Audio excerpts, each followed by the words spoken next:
Good afternoon. I'm Stewart Schwab, the Allan Tessler Dean of Cornell Law School. It's my honor as Dean to kick off important events at the school, and so I'm happy to say that this is an important event at the school. We're celebrating the publication of our own Professor Mitchel Lasser's latest book, Judicial Transformations. And as has been the tradition at Cornell Law School, the way we celebrate this is by engaging in a robust intellectual critique of the book.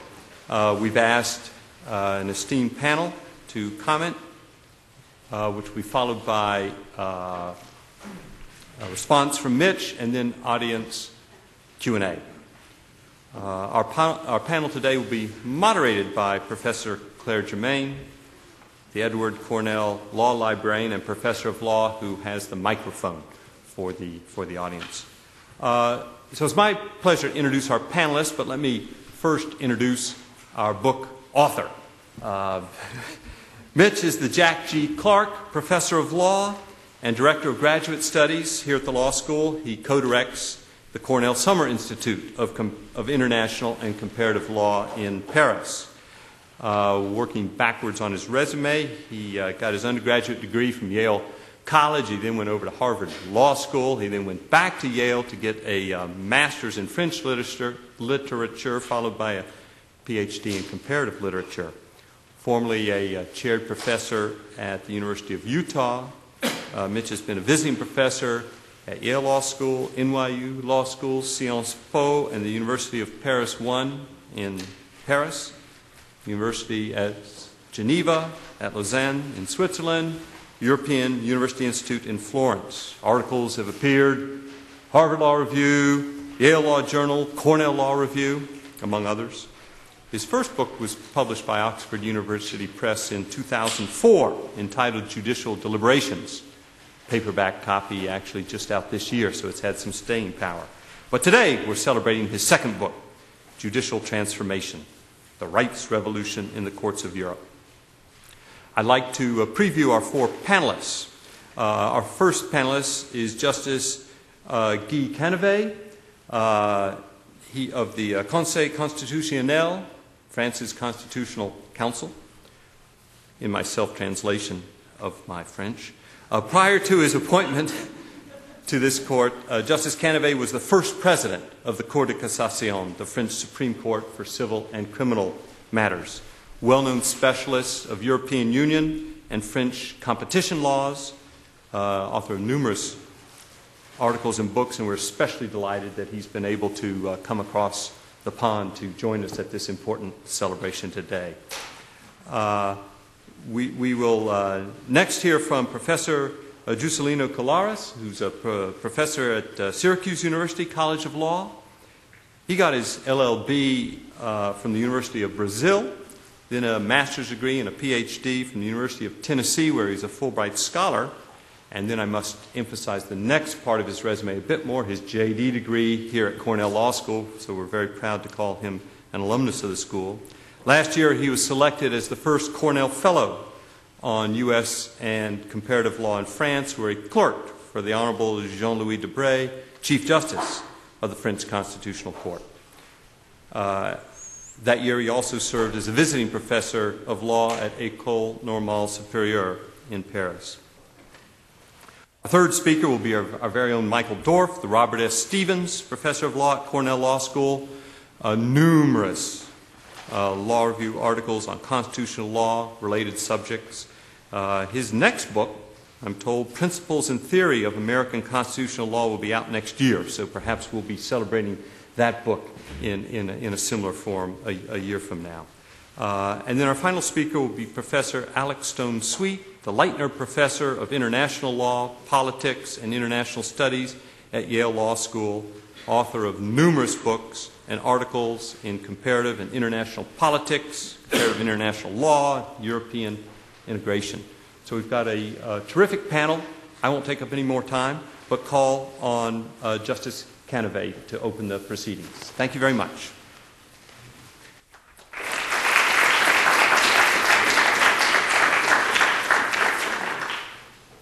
Thank you very much, Dean Schwab, for your introductory speech. I am impressed to speak before so prestigious assembly of faculty and students, but happy to meet friends. I'm happy also to continue the dialogue with Mitch. Reading in his books on French judicial institutions reminds me a television Polish show very popular in France in the 16th. It put in scene the typical French detective, Commissaire Bourrel. When he discovered the key of the mystery of crime, he exclaimed, "My God, of course." Reading Mitchel Lasser, I have the same revelation. Finally, I understand the mystery of the French legal institutions. His latest book is very wonderful. I approve it entirely when he says that the progress of the human rights in France is due to a trio of heroes, especially me. But why on earth is he speaking about the two others? No, as you can hear, my English language is horrible.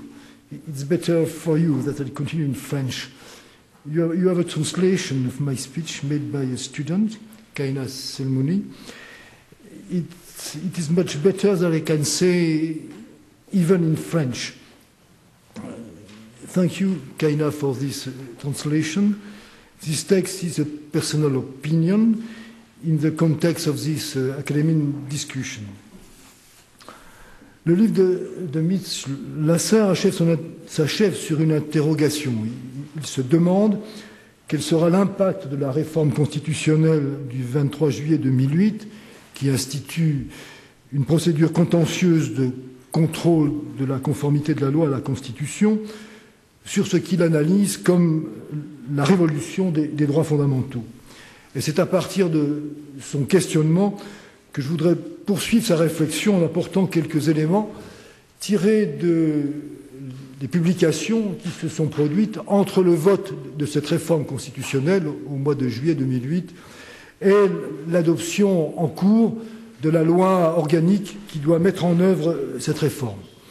Cette réforme consiste à donner aux particuliers la possibilité de soulever devant une juridiction, à l'occasion d'un procès, le défaut de conformité de la loi applicable au litige à la Constitution, et en ce cas, le juge pose cette question de constitutionnalité au Conseil constitutionnel par l'intermédiaire de la juridiction de l'ordre auquel il appartient, la Cour de cassation ou le Conseil d'État, puisque, comme on le sait en France, nous avons la chance d'avoir deux ordres de juridiction.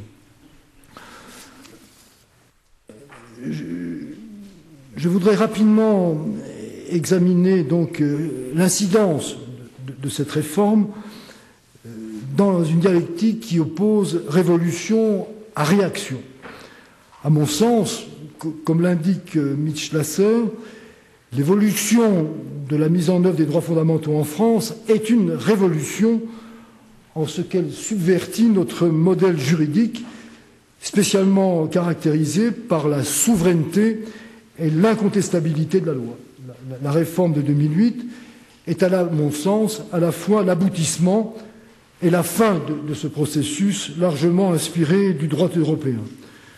Et mon propos sera donc de montrer que la mise en œuvre de cette réforme risque de provoquer un mouvement inverse, c'est-à-dire une réaction.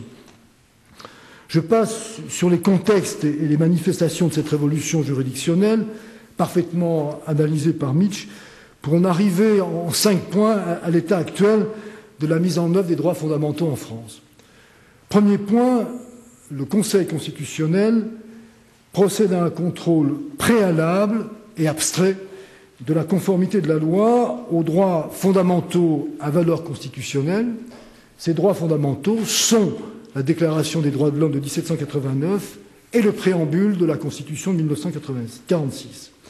Deuxième point, en revanche, ce sont les juridictions dites ordinaires, c'est-à-dire judiciaires et administratives, qui, sous le contrôle de la Cour de cassation et du Conseil d'État, et le contrôle ultime de la Cour européenne des droits de l'homme, qui mettent en œuvre les garanties fondamentales tirées des traités internationaux et en particulier de la Convention européenne des droits de l'homme.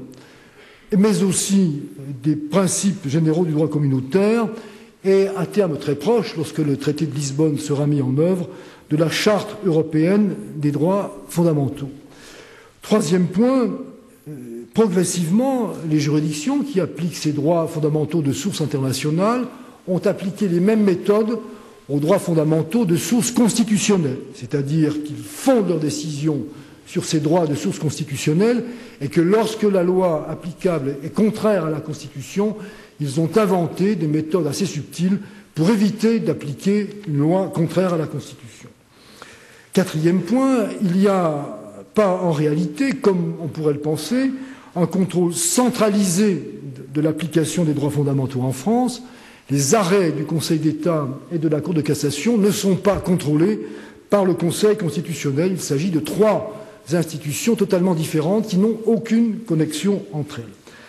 Enfin, dernier point, le Conseil constitutionnel, s'agissant des droits des particuliers, accepte, lorsqu'il est saisi par une autorité publique, d'examiner les mémoires qui lui sont spontanément soumis par des groupes d'intérêt ou des particuliers. À titre d'exemple, la loi pénitentiaire qui est soumise au Conseil constitutionnel a fait l'objet d'un recours des autorités politiques, comme elles seules peuvent le faire, qui n'est pas motivé, mais en revanche, 8 associations qui œuvrent dans le domaine des prisons ont accompagné ce recours, elles, d'un mémoire parfaitement motivé, et il sera intéressant de voir ce que le Conseil constitutionnel fait de ce mémoire officieux. Voilà donc quelles sont les caractéristiques du droit français.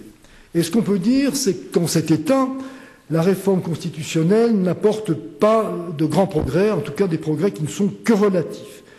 Son seul intérêt est de donner formellement la possibilité à des individus d'invoquer devant les juridictions la non-conformité de la loi applicable au litige à la Constitution et de faire prononcer par le Conseil constitutionnel l'abrogation de cette loi. Cette réforme est généralement décrite comme l'aboutissement d'un long combat de la classe juridique française, très actif depuis 1990, pour conférer aux citoyens le droit d'invoquer des droits fondamentaux constitutionnels devant des juridictions. Et en ce sens, on comprend qu'elle soit présentée comme un progrès pour la démocratie grâce à une application plus effective des droits fondamentaux tirés de la Constitution.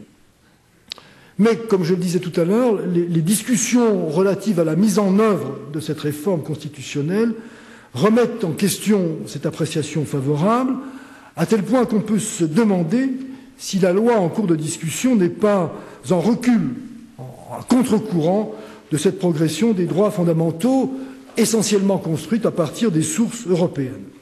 Et cette réaction s'appuie sur un contexte et elle pèse sur le devenir de cette question préjudicielle.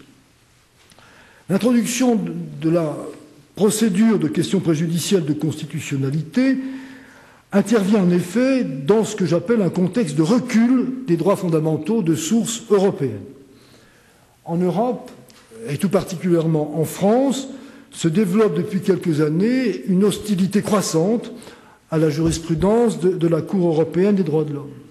On en dénonce les excès à partir de certaines affaires emblématiques et même on en conteste la légitimité. D'abord silencieux, ce courant, plutôt rampant, s'exprime de plus en plus ouvertement. Et en même temps, la jurisprudence de la Cour européenne des droits de l'homme recule sur certaines de ses positions. On pourrait en donner plusieurs exemples. Pour rejoindre les matières traitées par le livre de Mitch, des décisions récentes de la Cour européenne ont validé la particularité jusque-là condamnée du système français du Conseil d'État, qui rassemble dans une même institution une fonction de conseil du gouvernement sur la constitution des lois et de fonctions juridictionnelles à partir de ces appréciations. Donc une confusion entre un rôle de conseil et un rôle de juridiction qui était jusque-là dénoncé par la Cour européenne des droits de l'homme et qui vient d'être approuvé dans un arrêt récent du 30 juin 2009.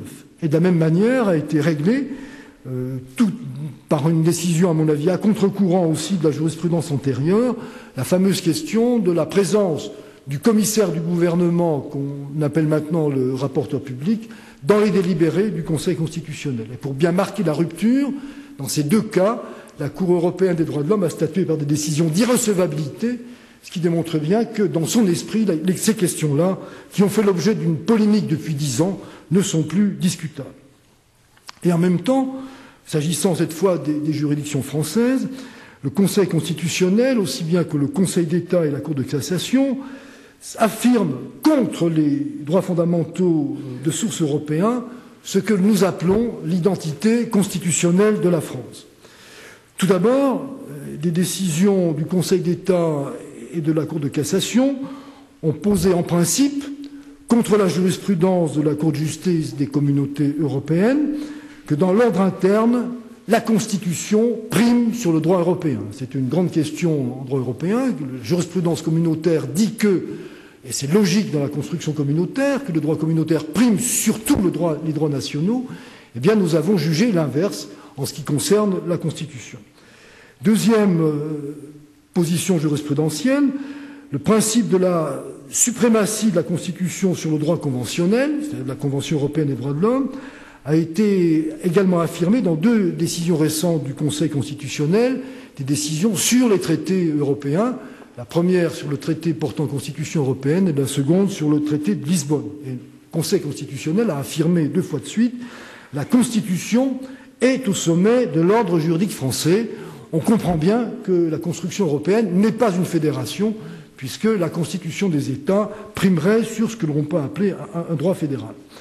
Enfin, nous avons jugé que lorsque nous transposons une directive communautaire, dont l'objet principal dans la construction communautaire est d'obliger les États membres à transposer, eh bien nous avons dit que la transposition d'une directive communautaire ne pourrait aller à l'encontre d'un principe inhérent à l'identité constitutionnelle de la France, c'est-à-dire que le Conseil constitutionnel a finalement dispensé notre gouvernement de transposer une directive communautaire s'agissant d'une obligation fondamentale du droit communautaire. Et cette dernière décision, reprise par des arrêts du Conseil d'État, vise à confronter les droits fondamentaux d'origine constitutionnelle à ceux qui sont de source communautaire pour faire primer les premiers sur les seconds. Il s'agit par exemple du principe d'égalité, c'est à partir de là que ces décisions ont été fondées, qui s'interprètent différemment en droit interne et en droit communautaire, mais surtout du principe de laïcité sur lequel nous sommes considérablement arc-boutés par rapport à un principe de liberté d'expression des pratiques religieuses qui est fondé à la fois dans la Convention européenne des droits de l'homme et dans la Charte européenne des droits fondamentaux. En fait, on pourrait dire que le Conseil constitutionnel se donne pour mission de renationaliser les droits fondamentaux. Et ça se discerne très clairement dans le processus mis en place par la loi de transposition, la loi d'application de cette réforme constitutionnelle sur la question de constitutionnalité. La première manifestation, c'est que désormais, la position des juges de base, de premier niveau, dans l'application des droits fondamentaux, sera très encadrée. Il sera très encadré de 2 manières. D'abord, lorsque on aura affaire à un droit fondamental qui est à la fois une source constitutionnelle et une source internationale, eh bien, on oblige le juge à d'abord épuiser la question sous l'angle de la Constitution, avant de pouvoir imaginer aborder la question sous l'angle international, et en particulier de la Convention européenne des droits de l'homme. Puis la deuxième manifestation, c'est on va donc dire que prioritairement ce juge doit appliquer les droits fondamentaux tirés de la Constitution avant d'examiner les autres. Et deuxième limite, c'est que sa décision va être contrôlée d'examiner donc cette question sous l'angle de la Constitution, va être contrôlée immédiatement par le Conseil d'État et la Cour de cassation avant d'être transmise au Conseil constitutionnel. Donc un filtre qui va être appliqué par la juridiction supérieure de l'ordre auquel il appartient. Donc on voit bien qu'on veut viser ici à brider, en quelque sorte, l'activisme des juges de base en ce qui concerne l'application des droits fondamentaux. La seconde limite s'applique, elle, au Conseil d'État et à la Cour de cassation, dans la mesure où ils ne peuvent soumettre la question au Conseil constitutionnel que s'il s'agit d'une question sérieuse et qui n'a pas déjà été jugée, soit dans les motifs, soit dans le dispositif d'une décision du Conseil constitutionnel. Et la conséquence de ça, c'est qu'on va obliger le Conseil d'État et la Cour de cassation à appliquer la Constitution dans l'interprétation donnée par le Conseil constitutionnel. On va donc viser à donner, ce qui n'existe pas jusqu'à présent, un interprète authentique de la Constitution dont les interprétations s'imposent, en quelque sorte, à l'ordre juridique, judiciaire et administratif. Donc la réforme vise à renforcer le rôle du Conseil constitutionnel. C'est ce qu'a très bien dit le président de la République dans un récent discours lors du cinquantenaire du Conseil constitutionnel. Je cite en substance ce qu'il a dit. « Je préfère que la loi française soit censurée par le Conseil constitutionnel sur le fondement de notre propre Constitution, qu'elle ne soit déclarée, plutôt qu'elle soit déclarée conforme, non conforme à la Convention européenne des droits de l'homme par une juridiction européenne. » Donc on voit bien qu'on veut recentrer les droits fondamentaux sur la Constitution appliquée par le Conseil constitutionnel. Et évidemment, en faisant reculer l'application des droits fondamentaux de source européenne, on voit bien que la dynamique que montre Mitch dans son livre est un peu compromise. On veut la briser, en quelque sorte, briser cette progression d'application des droits fondamentaux de source européenne, en replaçant, je le répète, le Conseil constitutionnel au centre de ce dispositif. Alors, tout le succès de cette réforme, et j'en termine par là, va reposer sur l'aptitude du Conseil constitutionnel à jouer ce rôle fondamental en matière de droits fondamentaux. Ce qui veut dire, d'abord en premier lieu, c'est qu'il se transforme en juridiction. Et on sait que dans la Constitution de 1958, votre livre le montre parfaitement, le Conseil constitutionnel n'a pas été conçu comme une juridiction. Et les présidents successifs du Conseil ont tenté de lui imposer des standards de type juridictionnel en rendant sa procédure plus contradictoire et plus respectueuse des droits de la défense. Mais cette progression est loin d'être achevée, aussi bien d'ailleurs dans les principes de procédure, le fonctionnement et l'organisation du Conseil. Donc il devra, pour achever cette mutation, faire de gros efforts qui ont d'ailleurs déjà été entrepris par le président Jean-Louis Debré. Et la première manifestation visible de cette transformation, c'est que la loi constitutionnelle oblige le Conseil constitutionnel à se doter d'un règlement de procédure qui n'existe pas, et nous verrons, lorsqu'il adoptera ce règlement de procédure, s'il a finalement achevé cette mutation à la fois juridique, procédurale et culturelle. C'est ce qui lui sera sans doute le plus difficile. Et sans doute, Mitchel Lasser nous dira dans quelques années si cette révolution a finalement été achevée. Merci de votre attention.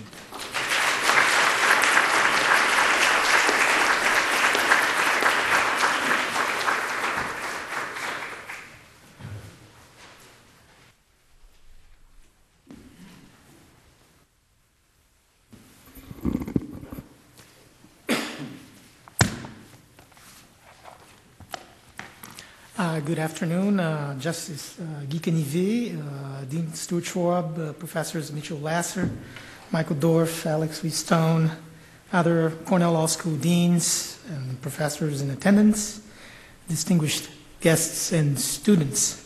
It's a pleasure to be here, back at my law school home.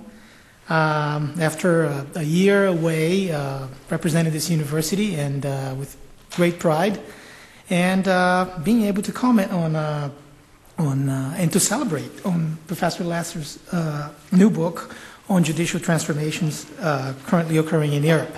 It is a unique privilege of Cornell University and Cornell Law School specifically to be so well represented in Paris through the efforts of Professor Germain, Professor Kevin Claremont, and Professor Barcelo. This program was inspired and bore fruit. I was the first among these Cornell clerks. It has strengthened Cornell's presence in Paris, and Cornell has become the preeminent American law school in France at this point. Cornell is even better positioned than any other school. Of course, I'm tooting Cornell's horn here, because of the work of Professor Mitchel Lasser. He has written an illuminating account on the Europeanization and constitutionalization of French law. He perceives this veritable transformation in the French and wider European legal discourse as resulting from a set of concurrent political, historical, and legal developments. These legal developments have changed not only the continent's political map, but also its institutional landscape, both at the national and at the supranational levels.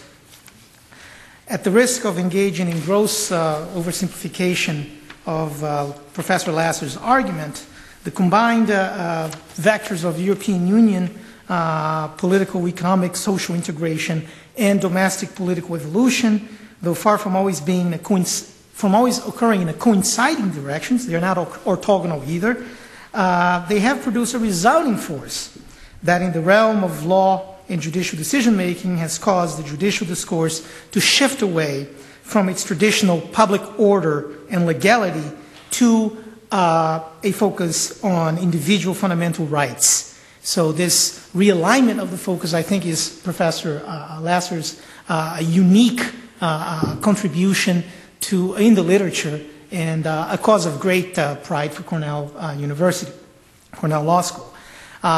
He does a brilliant job in describing the mechanics of this process, and I believe without any hesitation or fake self-deprecation that the members of this audience would be better served by reading his book than by enduring my attempt at describing these mechanics in only a few minutes.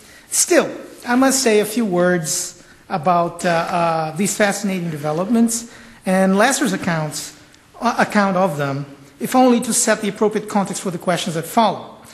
Lasser tells us a story in two basic movements.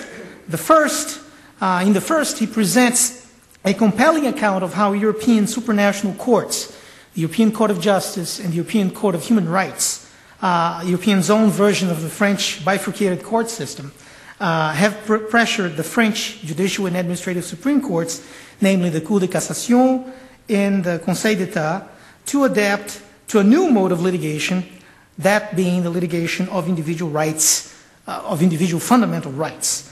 Traditionally, a historical note, not until the formal and de facto death of parliamentary sovereignty in France in July of 2008, French citizens could not challenge the constitutionality of legislated law before French courts. The development of parallel European legal framework based on the European Charter of Human Rights and primary European communitarian law, what we call in the United States EU law, and the creation of the supranational courts that are charged with the task of enforcing these documents, of these charters, eventually opened the door for citizens for French citizens to challenge the conformity of domestic statutes, if not before, initially, the domestic courts, before these European supranational courts. As this type of litigation expanded, aspects of the French trial had to adjust. Judicial advisors, such as the advocates general at Cassation and what today is called les rapporteurs publics at the Conseil d'État, they engaged in a lot of ex parte meetings, what we would call here ex parte meetings with reporting judges and that raised questions about their independence. And the French traditional system of deliberations at these supreme courts, the Chief Justice normally assigns a judge to be the reporting judge, the judge who will basically undertake, do a study, and make a recommendation for a ruling by the court after a meeting of that court. That judge will basically report to his colleagues as a result of the developments of the fair trial concerns highlighted by the European Court of Human Rights.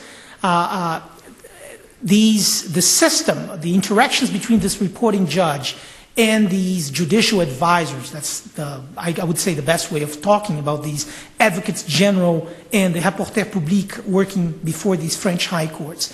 They exchanged a lot of information. They participate even in the deliberations at the end.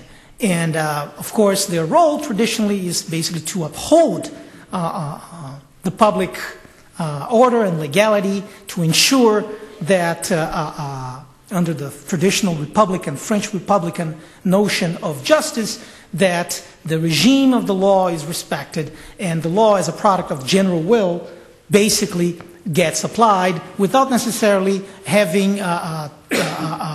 without necessarily assuming that only parties can actually vindicate the high purposes, the high points of the law and of the Constitution. So this interchange between these judicial advisors and the reporting judges and the judges, and they are all part of the same acting together in exchanging information, was condemned by the European Court of Human Rights. And under the fair trial provisions of Article 6 of the European Charter of Human Rights. And this caused the controversy that the Justice Canivet here mentioned, which is basically that the French courts were found as violating the basic principles of fair trials. This conflict between these courts started Cour de Cassation, especially under the presence of Justice Canivet, adopted a good number of these changes to basically bring France into compliance with the European Charter of Human Rights. No longer the advocates general get to participate in the final deliberations, and even in the pre-oral argument stage, they do not really get to engage as participants with the justices as before. The Conseil d'État has adopted this to a lesser extent. So pressure from the outside has caused these French courts to adopt to this new mode of operating general litigation in general. Now, what has caused this pressure to occur was the access by French nationals and by nationals of other European member states to this separate system of courts, the separate system of law, the separate legal framework existing at the supranational level. They have taken their demands. They could not challenge the conformity of statutes to constitutional law in their own countries, because of course these countries were living under a regime of parliamentary supremacy. Basically, legislated law could not be challenged, or what Professor Lasser refers several times as le principe de la loi écrin, the notion that you basically are to engage in litigation about whether a particular act, a particular conduct by the state, or a particular conduct by private parties conforms to the law, and not ever question whether the law itself conforms to the Constitution. Well, the French system lived for a long period under that, and under the pressure of this parallel system of litigation, under the pressure of a lot of a different alternative mode of litigation, with French litigants taking their cases, raising their arguments based on European law, on supranational law that shares a common, that overlaps with a constitutionally based with constitutional law, they were able then to vindicate their rights, and therefore they exposed and they put the French system under pressure. These courts, trying to ascertain themselves, bien sûr, of course, the supranational courts, they exerted pressure on the French system. What they did not expect, and what I believe is one of the great merits of Professor Lasser's book, is that at some point, at a point of initial reluctance, the French courts engaged in resisting their pressure, but once that pressure became too strong, they came to adopt, to embrace aspects of that, not fully, but aspects of that legal system to their own advantage, therefore expanding even more the opportunities for litigating individual fundamental rights before French courts. And as judges of as European judges, as European, I would say, common law judges, national judges then became a major engine in this process. So this is all a fascinating development, and I believe that Professor Lasser does, no scholar in the United States, a thorough study of how this has changed France, how this has changed the debate, the approach to the to the method of conducting trials in France. And although he's cautiously optimistic towards the end of his book in terms of the extent of this transformation, he does provide a special window for us to understand processes that before another major author, in this area, Professor Alec Stone-Sweet, who's here present, in a phenomenal book called Governing with Judges, he basically set up the analytical way of looking at this development, where you have litigants, where you have a supranational court trying to basically vindicate these rights, but at the same time conscious of its power, conscious of its assertion of power, and you have Parliament willing always to contribute to this process. So this triad leads to all these transformations. It's a phenomenal piece of work, which I believe Professor Lasser illustrates perfectly in the French case. And I believe that we all leave his book enriched by the detail of that analysis. Now, as to the questions that I have, I believe that the analysis in general and this approach, this way of looking at French, at this evolution, this transformation of litigation in general, and how we can really come to a sense of how this has materialized in the day-to-day life of French people, of French citizens or European citizens, if you look at the process at a broader sense. I would really have appreciated if the book came to provide us with a little bit more in terms of how the French have tried to play catch-up with this process. Why did the French went forward with the expansion of the role of the Constitutional Council in this? How the French have been playing catch-up to decide to have to allow the Constitutional Council to enter this area and adjudicate concrete cases, and whether this alternative the French have used will present a threat to this growing process or not. The type of questions that Professor Canivet has asked. And of course, my final question I would leave to Professor Lasser would be if litigation of individual rights has changed the judicial discourse and expanded the avenues for vindicating these rights in French and EU supranational courts, do we know how much or how this new method of adjudication has altered actually the outcomes of cases? Is government losing more cases than before? And that would be a very interesting question to see. I would love to see how Professor Lasser would treat that question, what his impressions on this point would be. Thank you very much.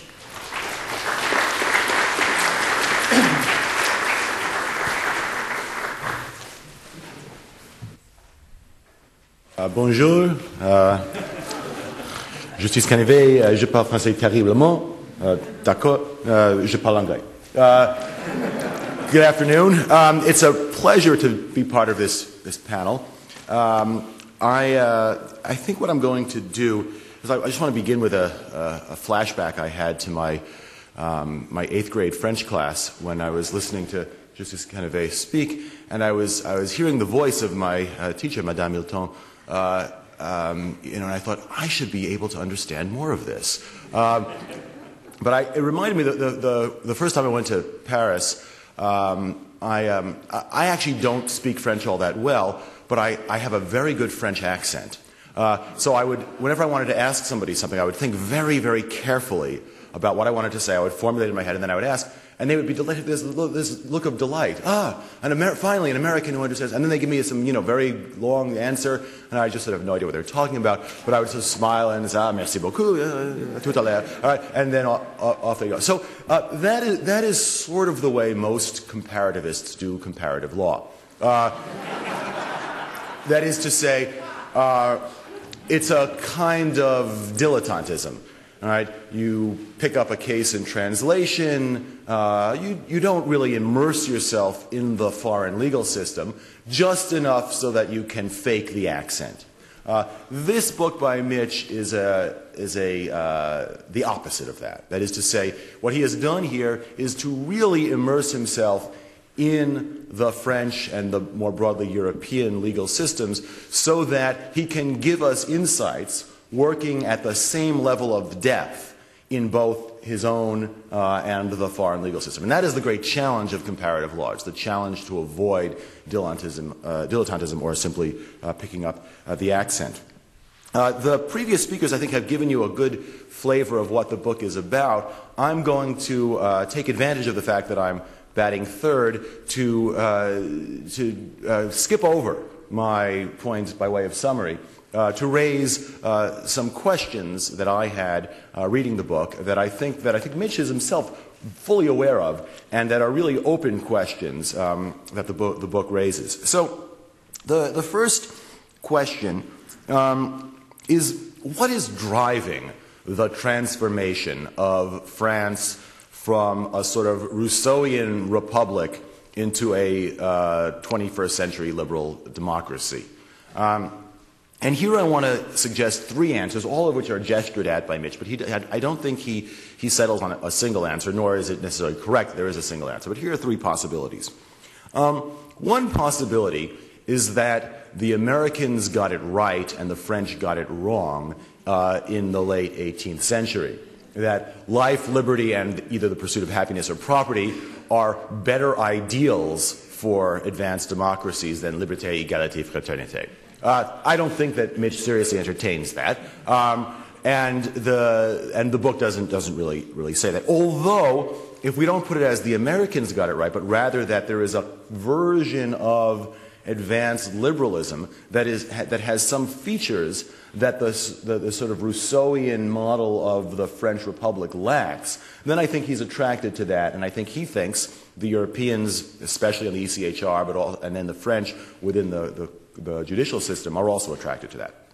Second possibility, and this one I think he also rejects, is it's a kind of American, and lately we would say German, hegemony.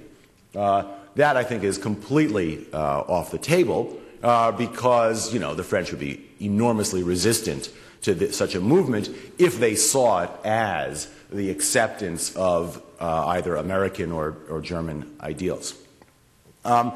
A third possibility, which I think is a sort of variant on the first, is that this is a result of the increasingly multicultural nature of France. That is to say, the idea of the general will and the institutional forms that the French gave it made some sense so long as there was a single French identity. As French identity has fractured, and as curiously as French identity has become merged with European identity, it becomes harder to assume that the institutions, especially the Conseil d'État, which is the primary focus of critique here, are going to reflect that diversity, and so you need individual fundamental rights as a kind of check on this. And I think that Mitch has a great deal of sympathy for that view. The fourth, though, and in some ways this is the most interesting suggestion in the book, is that law and legal institutions are a little bit like the weather. That is to say, they are very unpredictable and very complicated, and you sort of mix them up and stir them, and you don't really know what's going to happen. I call it a sort of perturbation theory of constitutional development. Now, in this view, we would view the legal system as somewhat autonomous of developments in the larger cultural and political world. It would be partly, though not certainly not all the way, in the direction of what Nicholas Lumens calls autopoiesis. So the idea would be that the legal system has its own logic and it sort of plays itself out. And I think that Mitch thinks that there is some of this going on, that part of what we are seeing in the evolution of the French and the European institutions and their rights jurisprudence is a kind of interaction effect. And that's where you need someone like Mitch, right, to be able to tell us what's going on, because someone who only has the French accent is going to miss the details, because like the weather, it's going to be very hard to trace it without the ability to look at a very high level of resolution at the interaction effects. Okay, but I think that is, in some sense, there is an ambiguity in the book about the relative contributions of these, call them autopoietic factors, and these external factors. And I think Mitch's own view is quite sensible. Well, it's not an either-or proposition. There is some of both of that. A second point I want to talk about a little bit is the reciprocity that the book identifies. That is to say, this is a story of the transformation of French law and French institutions via Europe, but it is also a story of the transformation of European law and necessarily European institutions coming from France. And here I want to just make a point as an American comparativist that there's a lesson here, I think, for American constitutionalists who resist importing ideas from international and foreign law, and namely, that is, the more you cut yourself off from foreign influence, the less likely you are to have influence on other countries and internationally. This is not a new point that I'm making, but it's a point that I think is illustrated very nicely by the examples of reciprocity that appear throughout the book. The point I want to emphasize most, though, I think is a point about the relation between structure and rights. That is, this is a book that's subtitled The Rights Revolution in the Courts of Europe. But it's not just about the revolution to recognize rights. It's a tale of reciprocity. It's about how the recognition of rights transforms the underlying institutions. And so the idea is, right, that once these institutions start talking about rights, start implementing decisions from the ECHR and the ECJ, they are changed. And I want to ask a question about where this goes long term. One of the points that Mitch makes at several places in the book is to point out the sort of interesting, almost homologies between the space of European institutions and the space of French institutions. So at the European level, we have a competition for judicial supremacy, in a way, between the European Court of Human Rights and the European Court of Justice. Now, the European Court of Justice has relatively recently sort of incorporated the rights jurisprudence of the European Court of Human Rights, which is itself quite an interesting move because the membership of the two institutions is not exactly the same, right? But also, one way of looking at that, right, is to say, well, what the ECJ is doing is it's recognizing the supremacy of the ECHR. I think that would be a badly mistaken way of looking at it. I think what they're doing is they are saying, we can also talk the talk of fundamental rights, and this is the sort of basic theme of Mitch's book. And once they get to talk that talk, then they can vie for supremacy as against the ECHR. And so for the moment, at the European level, Europeans are living in a kind of bipolar world. I don't mean bipolar in the sense of a diagnosable mental disorder, but that is to say there are two poles that are enumerating rights, right, the ECJ and the ECHR, and it's not clear how they're going to interact over the long term. Meanwhile, within France, matters have been and are becoming still more complicated because you have potentially three Supreme Courts, is the way that Mitch puts it, right? The three courts, especially now, as Justice Canivet says, that the Conseil Constitutionnel has become a real court, right, are all vying for supremacy. Part of the answer is a kind of jurisdictional allocation of business. And that works for a while they are actually doing different things. But as the language of fundamental rights becomes the, excuse the expression, lingua franca of constitutional discussion, right, then it's not clear who's going to be on top of whom. Now, it seems to me there are two basic possibilities as we go forward. One is, both in Europe and in France, one possibility is that there is a power struggle and a victor. All right? So let's say, ECJ wins in Europe and the Conseil Constitutionnel wins in France, right? And then these winners subordinate the other courts to their interpretations. That would be a parallel to what happened in the United States in the early Republic, in the Martin against Hunter's Lessee case, where the Virginia judges had said, well, of course we're obligated to follow the Constitution, but we have every much a right to say what the Constitution means as you do. This is a little bit, I mean, they didn't take the bolder step that the French have now taken, that the Poles have taken, that the Germans have sometimes taken, of saying we get to nullify the suprastate norm. They say we're going to follow it, but we say what it means. Right? And the U.S. Supreme Court said, no, you don't, we say. And the U.S. Supreme Court won. You know, there was the Civil War to sort of settle that finally. But that's the system we had. We ended up with a hierarchical system. It could go that way, but it might not. And I think the most intriguing suggestion of the book is that we will have this polyarchic system indefinitely. Right? That rights talk will exist in different European courts, in different French courts. Each one will make its claims. Each one will claim supremacy over the others.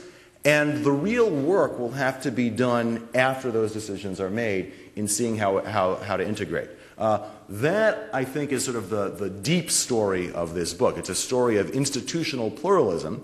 And although the book is primarily what I would call descriptive and analytic, to the extent that I see a normative perspective in it, it's a suggestion that that kind of polyarchy is actually normatively desirable. It's better, it's more interesting, it's better for the end results than the sort of hierarchical system to which the U.S. Went and to which one might think logically it has to go. Thank you.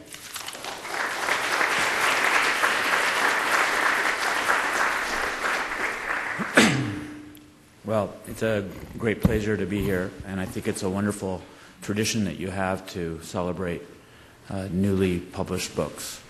And I'm very, very happy to be part of that celebration. I'm not sure if I'm happy, intrigued. This is the largest captive audience I've ever had to speak about French courts. And in America, anyway. Usually the only person I talk to about French courts is Mitchel Lasser. It's also happy, I think, for both of us. There's a sense of closure now. I read this book many times. I read it twice as a manuscript. I read it before it was submitted to the press. I read it twice once it got to the press. OUP made me read it a couple of times. And then I read the book twice. And so I think, with the possible exception of Mitch, there's no one in the world more relieved to have this book published. It's a book on a really hugely important topic. I think Mitch has produced in the last 6-7 years the two best books. Take them together on the France. It's the best book on France published in the last 20 years for sure. Its scope is wide. It's almost all-embracing, and it's appropriately so given the topic, which is revolutionary transformation through the interactions of courts, multiple courts at a national level with multiple courts at a supranational level. And it deserves emphasis, I think. Michael, I think, hinted at this, that this work is extraordinarily difficult to do. It involves capturing systemic change in real time, which is quite hard to do. We usually rely on law and courts as stabilizing influences, institutions that give us some stable backdrop to look at what's changing. But when your norms and your courts and the way judges are thinking are changing while you're talking to them, that's a particularly challenging subject matter. And it involves not only painstaking doctrinal analysis, which Mitch is well suited to do, but it also meant living with and interviewing the legal elites that are making this transformation happening. And then last, Mitch does something that's quite rare, actually, even in comparative law, which is to look at systems holistically, as whole bodies, even when they're fragmented, like the French system and the European systems, instead of just parts of that system or just parts of the jurisprudence of one tiny sliver of a system. And this is also quite difficult. And then last, I really, at least as an introduction, I really enjoyed the tone of the book. For me, Mitch styles himself, and I think, again, appropriately, it's written not, I think French people will read it. They deserve to read it, because no French person would write this book, unfortunately. It deserves to be read by French people, and it deserves to have an impact on how French legal scholars do their research. It should be the future of their universe, mapped out by Mitchel Lasser here.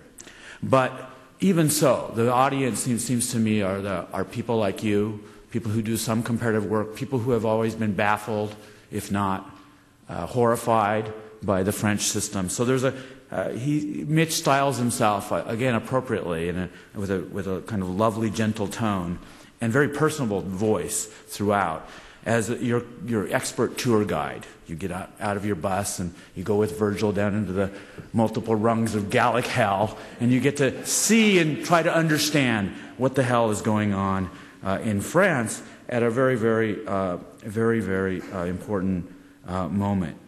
So I want to ask just three overlapping, big structural, what I think of as constitutional questions that will give you some idea, for those of you who haven't read it, about the scope of this book. And all of these questions have been raised in various ways by the other speakers.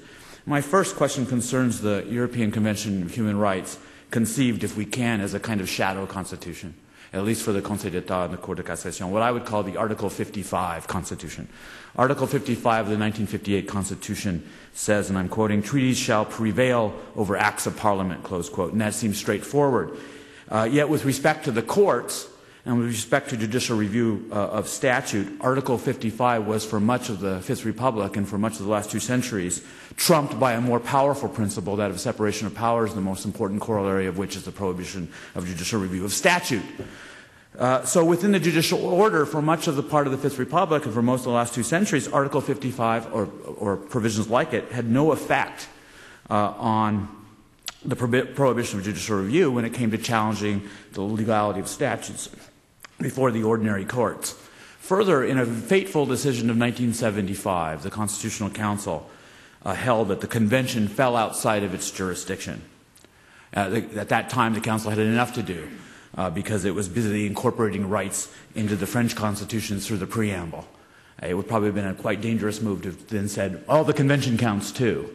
Nobody even knew what the hell the content was of the French Constitution at that point. Well, the 75 decision, the Council's 75 decision, and then the evolution of European law provided the non-constitutional courts, the Conseil d'État and the Cour de Cassation and all the other courts, with an opportunity to embrace Article 55 and thus to shed the prohibition of judicial review. And that's what's important. And here I just want to say a few words about the Convention of Human Rights. It's only after Mitterrand comes to power in 1981 that France accepts the right of individual petition to the court. That was left optional by the original convention. On November 1st, 1998, in Protocol number 11 to the convention, Protocol number 11 made it obligatory that all states accept the individual petitions from individuals within that state or subject to that state's jurisdiction. And after Protocol 11 entered into force, November 1st, 1998, all national legal systems, and of course France, were then fully exposed to the surveillance machinery of the convention and its court. Well, between November 1st, 1998, Protocol number 11, when it enters into force, and the end of 2006, the European Court of Human Rights received 23,582 petitions from France. In 9 years. Less than 9 years. 8 years and a month. This activity resulted in 500 judgments on the merits and the finding of 447 violations. So who's the Constitutional Court of France? So after 1998, French lawyers began to plead the convention much more aggressively, and the courts started to enforce the convention more aggressively. Now, it might be that the courts embraced their role, this is mentioned by several people, under the convention to reduce their exposure, to reduce their vulnerability to censure at the hands of the Strasbourg court. Be a kind of logic of defensiveness. It might also be that they've done so to enhance their own authority, a logic of empowerment. There's a fifth possibility I could add to Michael Dorf's, which is that the fifth possibility is that judges and scholars, even in the civil law tradition, have always wanted to do rights review. The question was, how do we overthrow the separation of powers? How do we overthrow the dogmatics of legislative sovereignty? And this was, and there's 200 years of advocacy for doing this, and tentative moves here and there. And finally, when things line up right, they start to do it. And it might be, of course, that both those logics are operating. My question concerns Mitch's view on the relationship between the French Constitution and the right it contains in the Article 55 Constitution. And that is it in fact not the convention that is the real constitution with respect to the courts outside of the Constitutional Council? Another way of putting this question has to do with the wonderful drama that he reports in Chapter 5 about the debate in France, and particularly in Justice Canivet's court, as to whether the Cour de Cassation and its decisions are themselves a source of law. Well, if you put these two things together, if the Cour de Cassation's decisions are a source of law, and there's a subtext here, I think this is probably controversial for me to say, but when I read the report and the response to the reports, it sounded like you were treating the codes, and especially the civil code, as a kind of constitution. That it was your responsibility, the Cour de Cassation, to update, to adapt in light of changing circumstances over time. And after all, the civil code's been around since the Revolution, or just after it, whereas France has had 15 different constitutions. Again, what's the real constitution? The constitution in France for Justice Canivet's old court is probably the civil code, a few other codes, and the convention, not the Constitution of the Fifth Republic. So my second question has to do with constitutional pluralism. This was raised by Michael as well. Constitutional pluralism that Europeanization and the rights revolution has created. We now have 3 Supreme Courts in France. I would argue you have 3 constitutional courts in France because you have 3 rights-protecting courts. If that's so, given the fact that these 3 courts are autonomous in their respective domains, there's no final word if the courts take different positions on rights under normal circumstances, and there's no formal machinery or mechanism, procedure for achieving consistency, although maybe that will develop now. But my question is, if we have 3 constitutional courts in France, do we really have a French legal order? I think we don't. I think it's complete fiction. There is no France as a legal entity. The third question, my last question, has to do with French scholarship. French legal scholars and doctoral students do not write this kind of book, as I mentioned. Yet if Mitch is right, these are exactly the kinds of issues that they will not be able to avoid. And it seems to me that the challenges are both empirical and normative. I think Mitch has done a really elegant job of mapping out the empirics, mapping out the empirical questions and where they're going to move. But the normative challenge may be just as important. I don't think he spends a lot of time on this.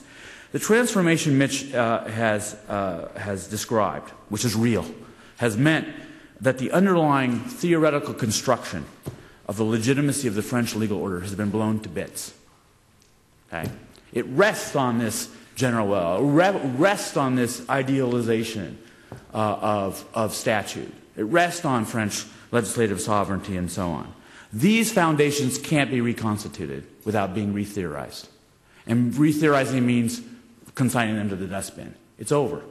So the question is, I'm interested in actually whether Mitch thinks that French scholarship, la doctrine, is up to the task, or if not scholarship, if judges are up to the task of reconceptualizing, re-theorizing the legitimacy of the French legal order, given that the past is unsalvageable, or whether or not the system will simply fall into a kind of quasi-permanent crisis of legitimacy.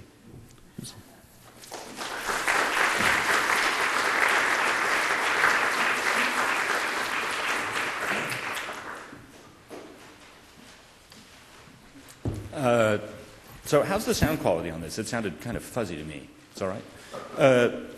So thanks to everybody. So first, thanks to Gretchen Jesse and Rachel Lukens and Martha Fitzgerald for helping to put this together. Thanks to poor Eduardo, who I guess has finally liberated himself. particularly trying to put it together, and Claire as well, Germain, for doing so as well. Obviously, thanks to the guests, it's a delight, right, to see. If you try and think of what you would like your academic life to be, and you took a snapshot of this, I think this is actually pretty good. I'll take this. Thanks to the academic colleagues, of course. Special thanks to Justice Canivet. Mille fois merci. Two things to say. First of all, this is the second time that this has happened, so I think he may, in fact, be developing into an odd sort of academic stalker. So I was amazed to find you in Rotterdam at the first such thing for the last book, and I'm even more amazed to find you over here. It's an enormous pleasure, particularly because of two things. One, I say without reservation, I actually think he's the single most interesting and important French judge of the last 100 years.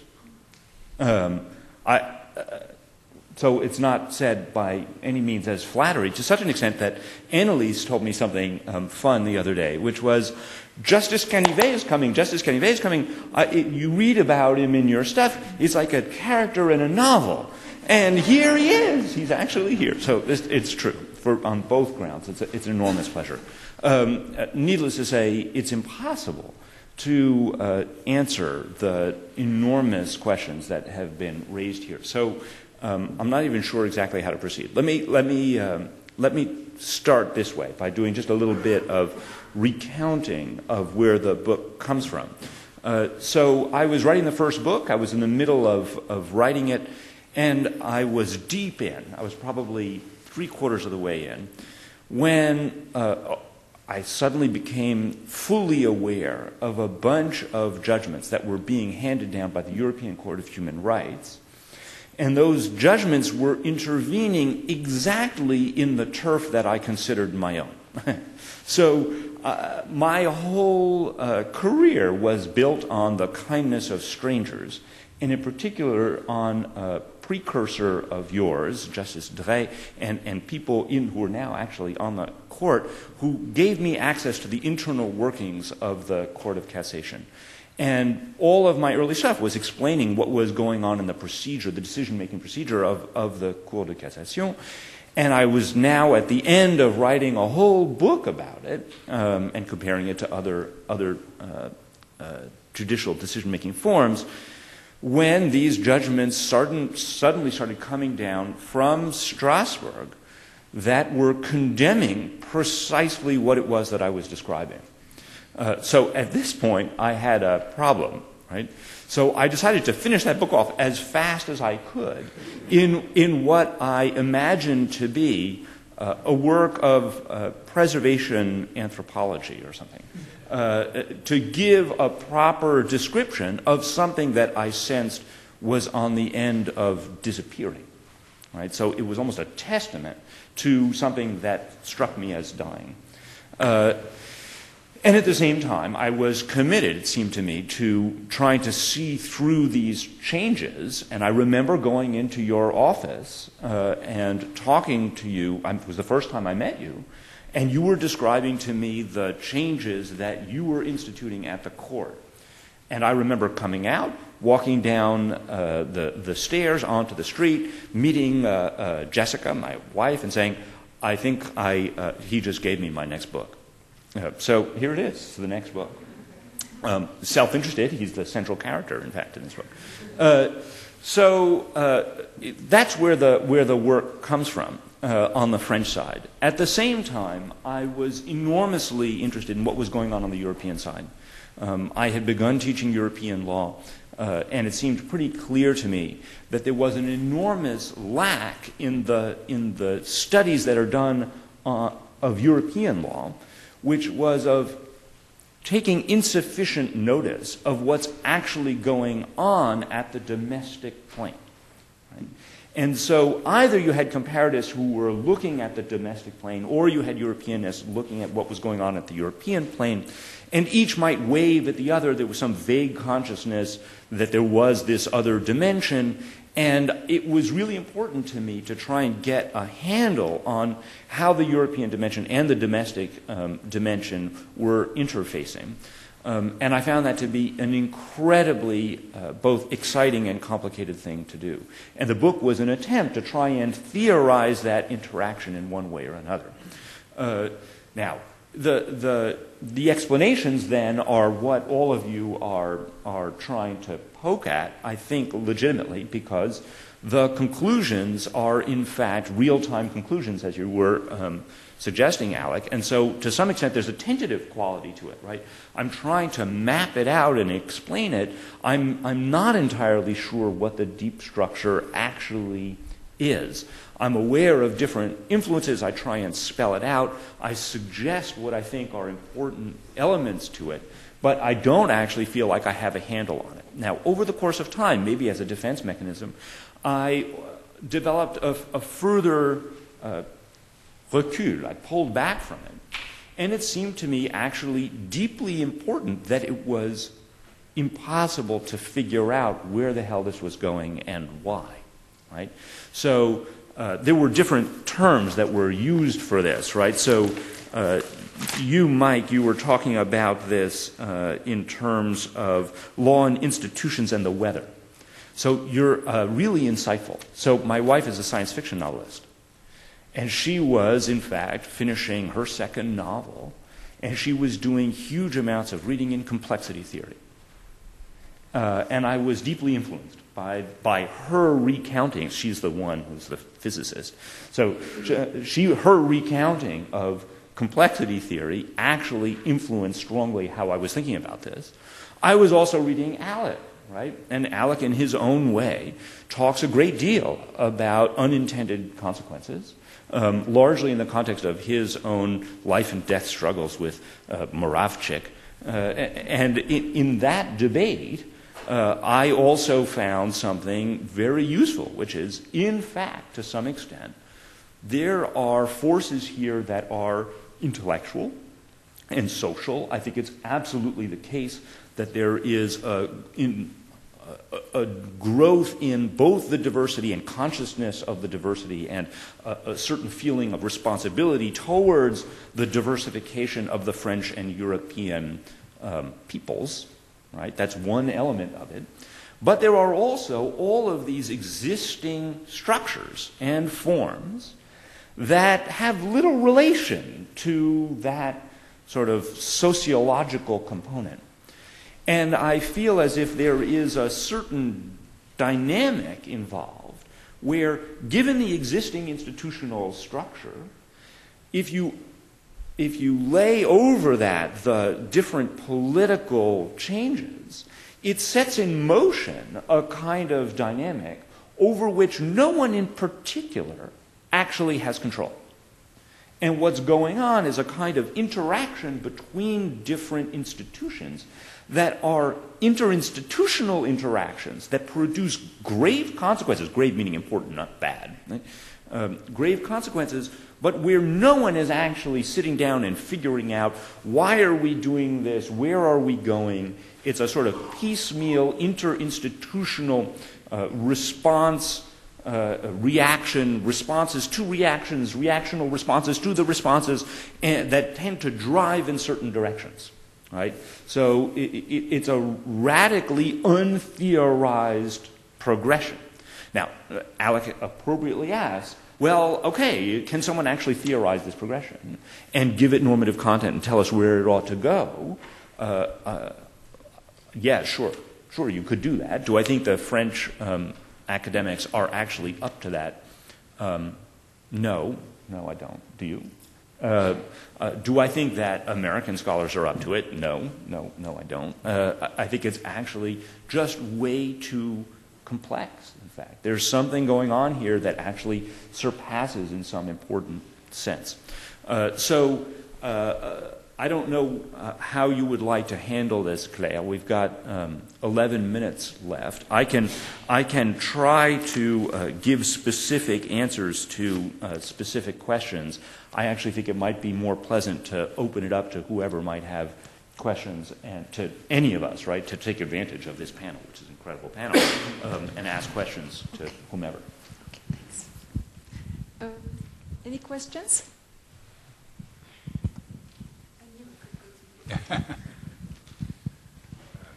Well, first, congratulations to a wonderful series of presentations. It was just very, very rich and very pleasing. Just an observation that strikes me hearing all of you and the questions that you're raising. What's driving this process? It seems to me that fundamentally it's European unification that's driving this process. And it also strikes me, because the process we're talking about is rights revolution, why rights should be dominating this process. Well, it is pretty important or significant that courts, particularly the ECJ, has played such a significant role in the unification process. The decisions of the ECJ were really the force of the transformation of European Union into something that really did have the law contribute to unity at the European Union level. And it strikes me what you're presenting to us is a situation in which this has also caused the European Court of Human Rights to be more aggressive and be given more prestige and more of a role in unifying Europe at the human rights level. This has caused an interaction between the ECJ and the Strasbourg Court too, and it strikes me hearing Justice Canivet's explanation as an explanation for why the French decided we should now produce a constitutional court ourselves rather than leaving this to the European level. We want to have a control here. I did detect what I think is some growing tension between this explanation and unity at the European Union level. If I heard correctly, Justice Canivet's notion was that France and the French Constitution ultimately decides fundamental rights, but that's not what the ECJ says. Of course, we still have this tension. What's interesting is, why should it be that courts drive and are driving this process? I'm not sure whether one could say this is historically true everywhere, but it does strike me that if you put some of the intellectual and elite leaders of the European movement in the position of justices of the ECJ, they will take these decisions that drive the unity process forward, and that's something of what has happened. If you expected peoples through legislative decisions, referendum and so on, to achieve this process, you don't get it. You get too much diversity of point of view, so that we don't get the advance on unity that you get from these decisions of courts. Of course, you have to have. You can't just have courts making decisions out in a context which doesn't allow for it. You have to have the commercial and the political and the theoretical basis for unity, which is clearly there because of wars in the European history. But then with that background, you have courts making these fundamental decisions that are driving the unity process forward. And that strikes me as what is going on. So I both agree and disagree depending on how we want to frame the answer. So I agree that there's clearly a Europeanization which is absolutely capital, that everyone is converging in certain respects on European law, both EU law and convention law, European Court of Human Rights and European Convention of Human Rights law. That's clearly the case. I don't think that means unity. Right? So I think it means unity in the sense that there's a shared pool of norms and a shared pair of institutions relating to those norms. That means the ECJ and the ECHR. I do think, however, that what you have is tremendous complexity and fragmentation within that overall unity. So I don't think that what we have here is actually the construction of a unitary hierarchical system of the type that Michael was suggesting, or that you were suggesting, that you were questioning whether we were going to get to. I don't actually think that's the case.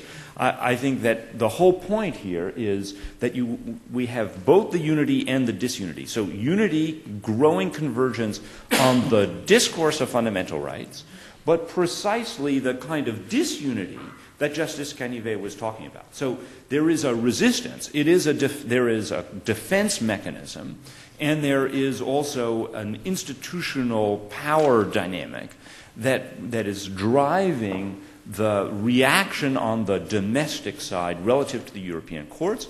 We see it in this context, but in many, many others, the constitutionalization of private law in the domestic courts as a defense mechanism relative to the European ones. Everyone understands that that's what's going on as a means of stopping the European courts and keeping power within the domestic field.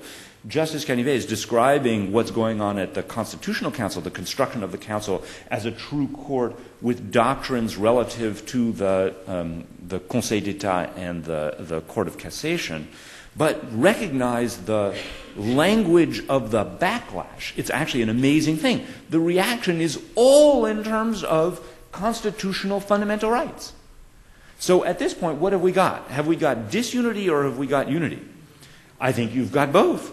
You have a radical disunity in that they are claiming their own domestic capacity to elaborate fundamental rights in contradistinction from the European ones, disunity. And at the same time, the very language that they're using they've given up the jig in some important sense, right? They've already lost the game if you understand the game to be a conceptual one of, are we going to talk about this in terms of general will, or are we going to talk about this in terms of fundamental rights? And at that point, the transformation has already occurred. So yes, convergence, right, and radical decentralization with ongoing interinstitutional conflict. That's perpetual. It keeps going. And in some important sense, to me, it's the interinstitutional conflict, which is as major, at least, I don't know, it's a major driver of what's going on as much as the social and conceptual components. I just wanted to make an observation to which you might have a reaction. It strikes me that from an American perspective, it's a little odd that there could be 3 courts that decide constitutional questions with no court that has primacy. Right. On the other hand, we have one Supreme Court in the U.S. that makes such decisions, but they take a very small number of cases. Yep. Most of the cases they take are not very important, and state courts are coming up with different interpretations of the Constitution that never get heard in the U.S. Supreme Court. Courts of appeal have conflicts in the circuit that never get taken by the Supreme Court. So the practical difference between France having 3 courts and the U.S. Supreme Court, we having just one, is not as significant as might appear at first glance. So I totally agree. There's a flip side to this story, which is that, yes, we absolutely are looking in the European context at a radical judicial decentralization in some important sense, in the context of common norms, increasingly common norms.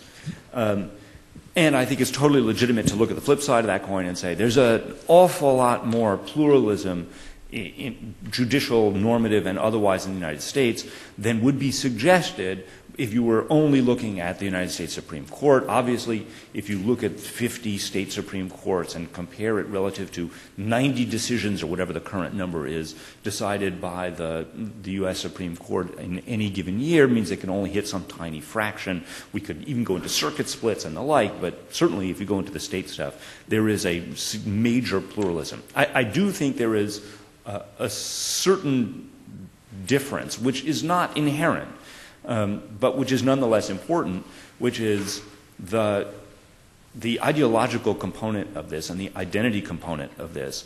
In other words, if the Germans are deciding their fundamental rights interpretations, under their constitution, that's a different thing in today's world than Virginians deciding constitutional rights in the name of the Virginian Constitution. And that changes this dynamic, right? I don't think you have the kind of charged interinstitutional dynamic in the American federal context as you have in the European one. But otherwise, yeah, a lot of overlap. Congratulations, Mitch, on Thanks, Bob. What I understand from listening to these fine commentators is a wonderful book. I was interested in your invocation of complexity theory and applying it to the problem. And I'm just wondering, it strikes me that almost any, or maybe every major legal change that of peaceful means could have the same explanation, and I'm wondering if there is any distinction in this problem in France, or if there's a way to compare legal change in different situations, and whether that could give some insights into what's happening in France. This is huge, Bob. So thanks for the suggestion. I think I'm going to run away in fear and try not to touch it. I think that I don't even know how to answer this. Sure, of course. I think that there's enormous play in the joints in legal institutions, whether they're here or there, and in people's way of thinking about things, that all changes can seem... so I'm not particularly fond of huge, large-scale theories that can explain nitty-gritty things on the basis of broad propositions, so that I'm absolutely more contextual than that. And so it's hard to theorize that kind of context, other than to say, I would certainly look for similar possibilities of developments breaking one way or another, and my inclination would be to see it as complex. So I understand that to be the case. Whether you can really go further than that and say, okay, here are going to be the 6 elements in the recipe of legal or other social change, that we can therefore move comparatively among systems to get to that. I would like to, I mean, it sounds great, but I'm scared of that. Well, unfortunately, our time is up, so I wanted all of us to say félicitations, congratulations again to Professor Lasser. Thank you very much to our commentators, and let's give them a big round of applause. And Justice Canivet at what time today? Justice Canivet at what time and what place this afternoon? Justice Canivet.